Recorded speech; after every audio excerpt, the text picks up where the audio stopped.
Hi, you guys. It's Yaz, and today I'm going to give you 7 signs to spot a covert narcissist in conversation.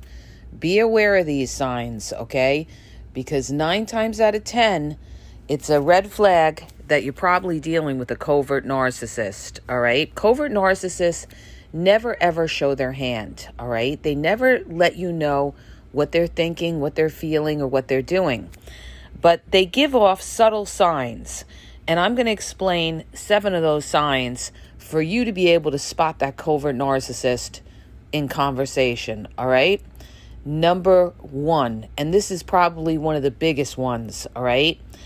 A covert narcissist is going to be extremely, extremely nice in the beginning. They're going to be very, very charming. They're going to be over the top with flattery. They want to win you over. They want you to like them, all right? You see this during the love bombing stage, all right? You're like, wow, they're so nice, right? It's like, it's too good to be true. Well, right there should set a light bulb off into your head. It's too good to be true, right? That's what a lot of people say when they meet a covert narcissist. They're too good to be true in the beginning. Well, that's because they are too good to be true, right? So when and people say, well, how do you know? How do you know if it's a covert narcissist or this person really is genuinely nice, right? Well, you're not going to know in the very beginning. It's going to take time to see if that person stays consistent. That's how you're going to know. That's why, it's a long game a lot of times. The other thing that you're going to notice too is that number 2, the second way you're going to be able to spot that covert narcissist in conversation is covert narcissists always want to, they're worried about their image, but what they like to do is they like to make a lot of promises and they offer to do things for you. Oh, I could help you with your car.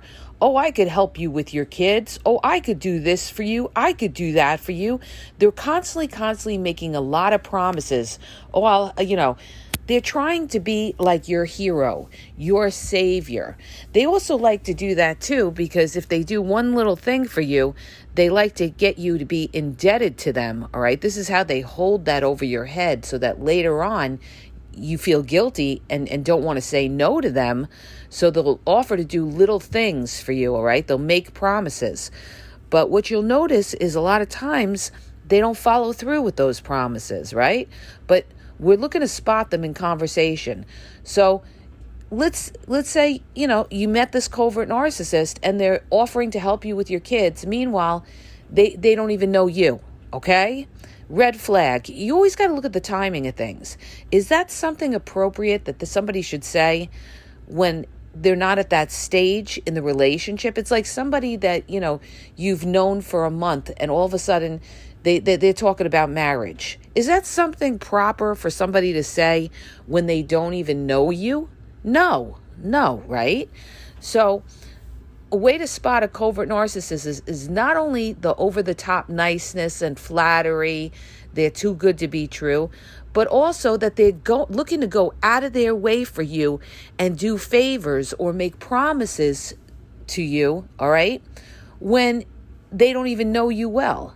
And why are they looking to do that? Why do you think they're looking to do that or say that? Because they want to bait you. They want to bring you in. They want to get your trust. The goal is to earn the trust, right? So they're going to say everything that you would want to hear. All right? That's, how the narcissist does it. They tell you everything you want to hear. So it's too perfect. They mirror you, all right? Oh, when you tell them, oh, I'm religious. Oh, me too. When you tell them, oh, I like horses. Oh, I love horses. Okay. This is how they mirror you. When they tell you, oh, I'm close with my family. Yeah, me too. Family is so important. This is the comical way that covert narcissists try to mirror you. And that's another red flag to spot in conversation. If they're, they're becoming you, if they're trying to be the other side, the male version or female version of you, right? So that's another red flag. They're going to mirror you. They're going to make promises. They're going to be very nice and over the top, charming and flattery. Now, next way that you could spot a covert narcissist in conversation is classic here. They give you a sob story, all right? They give you a sob story. And maybe they tell you something that happened in their childhood. You don't really even know this person that long, right? And all of a sudden they're telling you a sob story from your childhood. There's two reasons they're doing this. One, they want to play the victim, okay, so that you feel bad for them and you let things go later on, all right, because you say, oh, they didn't know better. They had a rough childhood, okay? I did this with a narcissist that I dealt with. I always felt bad because I was like, oh, well, he had a rough childhood and everything like that. But see, that's no excuse. A lot of people have rough childhoods, but it's no excuse for them to be able to, avoid accountability. So they'll tell you a sob story and they play the victim. And that is one reason why they do it, to play the victim. But also another reason they do it is to show fake vulnerability, all right? They're trying to pretend like they're being, genuine, authentic with you. They're showing you periods of fake like you don't know it's fake at the time, but they're pretending to show vulnerability, all right? And then what they'll do, and this is classic, and this has happened to me where I've heard this, they'll say, oh, I never told anybody that, okay? They're running game on you. When they say something like that to you, they are running game on you. Recognize it, all right? And the whole reason that they do that is to build that fake connection between the two of you. So now you're thinking to yourself, boy, I must be really special. They never told anybody that sob story from their past. They never told anybody about what their mother did to them or how they were abused or something like that. When they tell you, I never told anybody that, listen to me here. Listen to Yaz at the Game Expose. They are running game on you. Okay, I could tell you this because I have been through it, and I'm trying to wake certain people up so that they don't fall for this nonsense, all right? Now, next way to spot a covert narcissist. I know them so well. I've been around so many of them my whole fucking life, okay? I could tell you anything about the covert narcissist. I know these people down to their hair, all right? Next thing that you're going to be able to spot that covert narcissist is that they're sarcastic, okay? Nobody is more sarcastic than a covert narcissist who's passive-aggressive and wants to give you a jab. And this is what they'll do. They'll make wise-ass remarks, all right? They'll put you down in like subtle ways. And then they'll say, I'm only joking. They're not joking, okay? They did it deliberately to make you feel a certain way. They're giving you a dig, okay? So you'll be able to spot these covert narcissists by their sarcastic mouths, all right? And some of them will actually come out and tell you, I could be sarcastic sometimes. I could be an asshole sometimes. Okay, thanks for letting me know that you're a covert narcissist and that you really are an asshole. And guess what? I don't deal with assholes, okay? To put it bluntly. But this is what some of them will actually tell you. I could be an asshole sometimes. So let me ask you something, you guys. When somebody tells you something like that, why would you even bother going and meeting them again, all right? They're pretty much gloating in the fact that they are sarcastic, that they will, and if they're putting other people down, they're going to put you down, all right? So, that's a given. So why would you want to be around somebody like that? I wouldn't want to be around somebody sarcastic, all right? Because that shows me that this person can't communicate directly, all right? And this, again, sarcasm is passive-aggressive behavior by the covert narcissist. Understand this. Anybody who knows covert narcissists or tells you they know covert narcissists will know that they use passive-aggressive behavior. Everything with the covert narcissist is passive aggression, okay? A lot of people don't understand passive-aggressive behavior.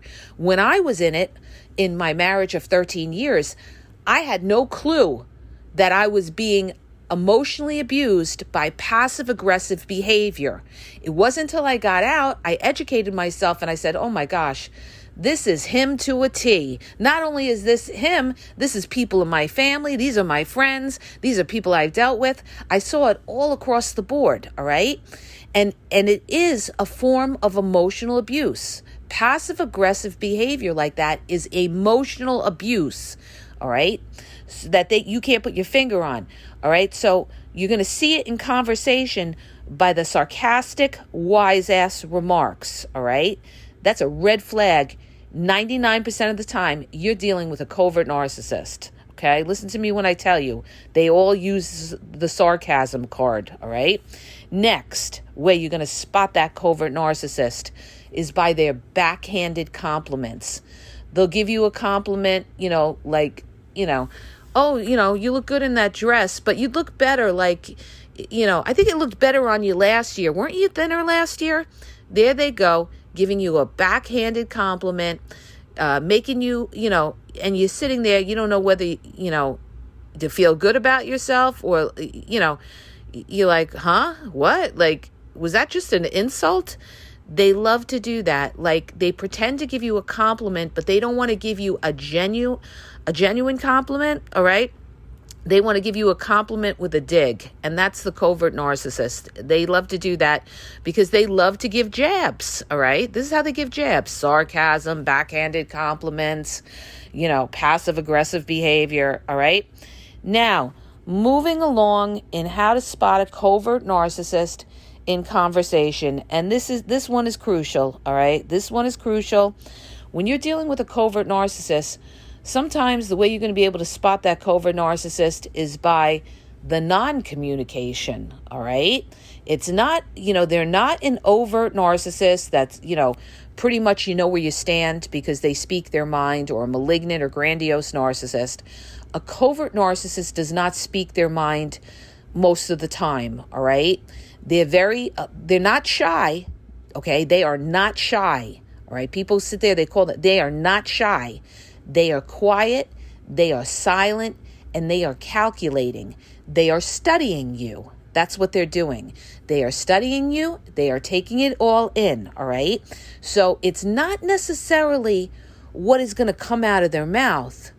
It is when they're going to sit there with periods of silence when you're talking and things are not coming out of their mouth when you expect it to come out of their mouth, because they're sitting there and they're studying you. That's your covert narcissist, my friends. All right. They're going to be sitting there. They're going to be glaring at you. They're going to be looking at you, and you're not going to be able to read this person.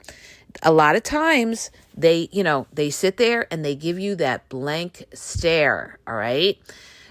And they're taking it all in. They're taking it all in what you're saying. That's why a lot of times when people deal with covert narcissists, they're always like, well, did you hear me? Do you agree with me? They're always begging to get some kind of reaction out of these people, because they sit there and they don't validate you, and they don't want to validate you. And this is a red flag and a sign you could be dealing with a covert narcissist, because they refuse to validate you. So it's not so much the conversation that's coming out, it's the refusal of having a conversation with you, all right? Because they're very cold, they have a wall up, they're not engaging, and they'll say, no, I hear you. Okay, I hear you. All right, you're hearing me, but, you're not giving me back conversation. You're not. Or the other thing that they could do, another way, I just thought about this, and this is so true. I dealt with this in my 13-year marriage. A lot of times what they'll do is they'll just yes you to death. They'll appease you and say, yeah, no, you're right. And you're like, am I right? Or are they being a wise ass and being sarcastic? Guess what? They're being a wise ass and being sarcastic. They're patronizing you. They're treating you like a jerk, all right? Or they'll say something like, well, you're always right. We'll listen to you. You're always right. Okay, we'll do it your way. They're patronizing you. That's the covert narcissist as well, all right? And that is to confuse you as well, because you don't know if they're agreeing with you or if they're being a wise ass and being sarcastic. And if you have that feeling like where you don't know whether they're, agreeing with you or validating you or they're sarcastic, you could trust to believe that they're being sarcastic, all right? So trust your gut. If you feel like it's a little bit of, them being a wise ass, then 99% of the time, they are being a wise ass, all right? They want to confuse you. They're not transparent. So these are the kind of stupid games they play to, fuck with your head, all right? This is what they do. So you got to be smarter than that. You got to be focused. And that's why I'm here to help you guys to spot these signs and red flags so that when you see these things, you step back from it and you say, uh-oh, not today, Satan. Ding, ding, ding. I think I got a covert narcissist here. And then you look at all the other signs of a covert narcissist and you put it together, and then you got a covert. No, but trust me when I tell you, if you're dealing with this, you're 99% of the time dealing with a covert narcissist, okay? The other, I just thought of something, I can't remember, but there was another sign about how covert narcissists are with conversation. The other thing too, the way to spot them in conversation is when you're dealing with the covert narcissist, they're always going to have shifty eyes. They're going to be talking to you and their eyes are going to be focused somewhere else. They're going to be looking at other places in the room. A lot of times they don't want to make eye contact because they don't want to have that connection with you. So they'll look down, they'll look up, they'll look to the side. That could be a sign that you're dealing with a covert narcissist because they're keeping their distance and they're not connecting with you. All of these are signs of the covert narcissist in conversation, all right? And if I think of that other reason, because I just had it on the tip of my tongue, I will do a reel on that so you guys get all your information. All right, so let's go through the signs, 7 signs to spot that covert narcissist in conversation. Number 1, over the top niceness, flattery, so nice that it feels sugary sweet, okay? This is, you're like, they are terrific. And this is what they want. They want you to think that they are terrific, all right? So they're going to be too nice, all right? And like me and my homegirl always say, nobody's that fucking nice. And that's true, all right? 99% of the time, nobody's that fucking nice unless they're after something, all right? But if you want to give it the benefit of the doubt always ends up in the cemetery. But if you want to do that, then you take your time and you move slowly to see if it is sincere, okay? For any of the trolls that come back at me and say, well, it could be somebody that's being nice. That doesn't necessarily mean they're a covert narcissist. Fine, that is true. Then move slowly with them and you'll see, okay? Next, like I said, the over-the-top niceness, the making the promises, the offers to do nice things for you, the give you the sob story, playing the victim, showing that fake vulnerability, all right? I never told anybody that story, but I told you.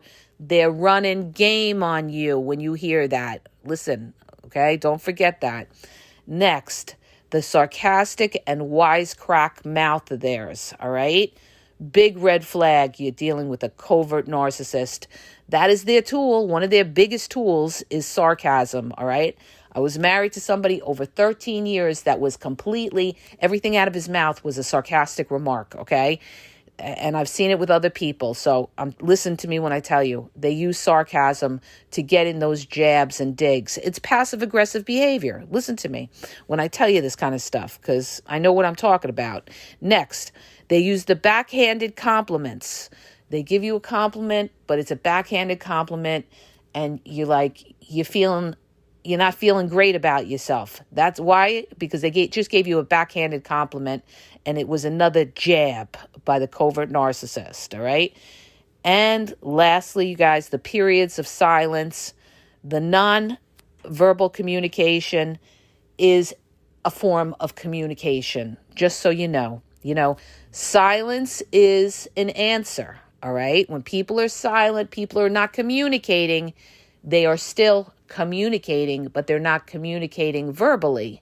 So when you see those periods periods of silence within the conversation where it should be a back and forth flow, that is a big red flag. Okay, that's one of the biggest red flags, because that covert narcissist is a cool cat. Okay, they're not shy. Anybody who comes back and tells you that they're shy doesn't know what the fuck they're talking about. They're not shy. They're cool. All right, they're cool. They don't show their hand, and they're calculating and studying you. That's what they're doing. Don't ever think that they're shy, because when you push a covert narcissist too far, you're going to see a beast like no other, all right? Because they could be a smoking gun and really come at you like you've never seen before, all right? So never underestimate these people and think that, oh, they're shy. No, okay? No. They are a wolf. So, but they are not a, loud, boisterous, vocal wolf. They're a silent wolf, all right? So I hope that helps you guys. I'm going to get interrupted again, but I got it all in, got all the information to you. And that other point, I'll get to you guys in a reel as soon as I can. If you're looking for one-on-one coaching, check out the link in the bio at askyaz.wixsite.com/thegameexposed. If you're confused, you don't know if you're dealing with the narcissist, what kind of narcissist they are they covert, overt, grandiose, malignant, or it could be a combination of, covert, malignant narcissists as well. And you need clarity, you need advice, check out the link in the bio. Again, you guys, I have limited time. The month of April is a really busy month for me because I have this big project that I'm working on. So I have limited time slots. The other thing is, check out my YouTube. I have over 6,000 videos on there at the Game Exposed podcast on YouTube. Check out my TikTok, The Game Exposed. Check out Instagram, The Game EXP123. And you guys, I have a new Facebook page. Go check it out. The Game EXP777 on Facebook. It's called Narcissism Info by Yaz. And have a great day, okay?